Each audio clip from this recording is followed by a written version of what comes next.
smije zaboraviti žrtvu koju su za nas, za našu djecu, za našu budućnost podnijeli hrvatski branitelji, generacije mladih ljudi.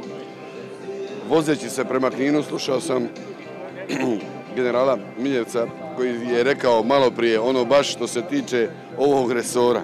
Koliko mladih ljudi i koliko demografska slika je izgubila u Domovinskom ratu, to jest koliko je obitelji potencijalno izgubljeno i tu žrtvu nikada ne smijemo zaboraviti. Vječna neka je hvala našim braniteljima, znači našoj vojsci, policiji, dobrovoljcima, svima koji su nam u tim zločudnim, lošim vremenima pomagali, znači puno ljudi izvan, puno država izvan, od Svete stolice do mnogih zemalja.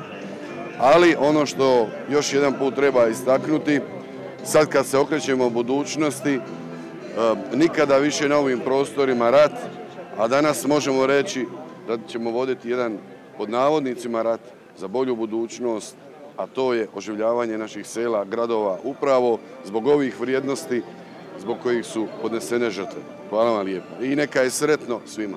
Hvala.